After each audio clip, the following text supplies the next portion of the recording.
Walter Hughes had been sweeping the marble floors of the Supreme Court for over 20 years. He knew the halls like the lines of his weathered palms, and he knew the people, well, at least the ones who bothered to notice him. Most didn't. He was just the man with the mop and a quiet smile. But Walter listened. Every case. Every word. Every echo of justice or the lack of it. And on this day, the air inside the chamber was thick with tension.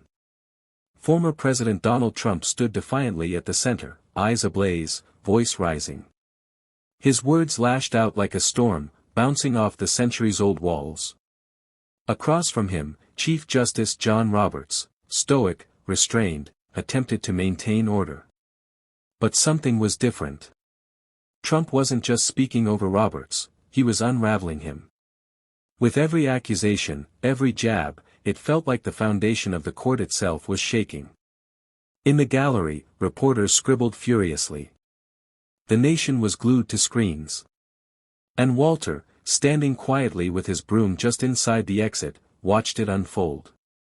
But what no one saw, what even the cameras missed, was the trembling in Robert's fingers, the slight tremor in his voice. It wasn't fear. It was something deeper. Shame. Regret. Because buried beneath the legal jargon and political theater was a man who had made decisions that haunted him. Decisions that had tipped the scales, even if slightly. He had tried to be neutral. But in trying to please everyone, he'd pleased no one, not even himself. Trump's voice boomed again. You, sir, were supposed to stand for something. For justice. You let them silence the truth. Roberts opened his mouth, then closed it. For once, the judge had no words. The gavel never fell. The courtroom fell into a stunned hush. And that's when it happened. A single, soft voice broke the silence. Truth doesn't need to shout. Heads turned. It wasn't a justice. It wasn't a lawyer. It was Walter. Broom in hand, uniform wrinkled, eyes clear.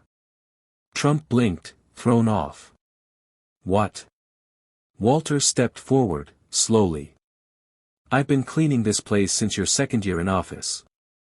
I've heard 1,000 arguments, seen 100 men try to twist the law to fit their truth. But you see, Mr. President, truth, real truth, stands quietly. It doesn't scream. It doesn't demand. It just is. The room was frozen. No one dared move. John Roberts looked up.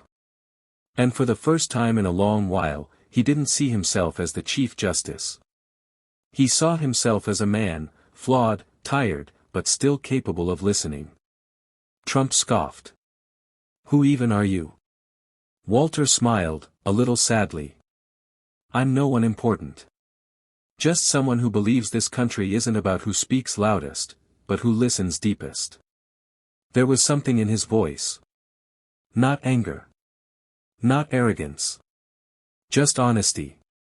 And in that honesty was power. The moment lingered.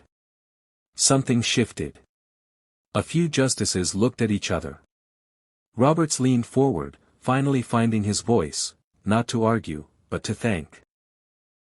Sometimes, he said quietly, wisdom doesn't wear a robe.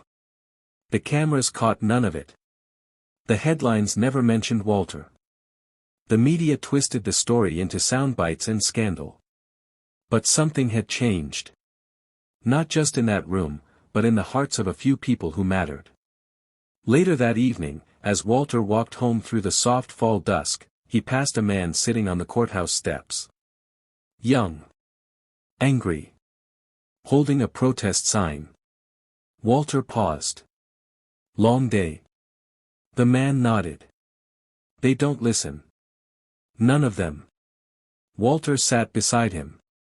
Maybe. But sometimes, they do. Sometimes, someone hears just enough to change. The young man looked at him, curious. You work there? Walter chuckled. I clean up their messes. The literal ones, anyway. They laughed. And in that simple sound was a kind of peace.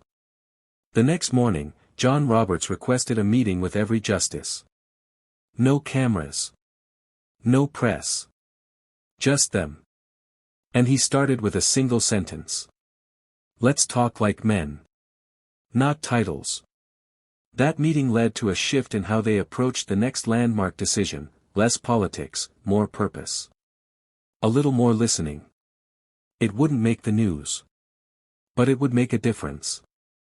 Sometimes, the loudest voices get all the attention. But it's the quiet ones that change the world.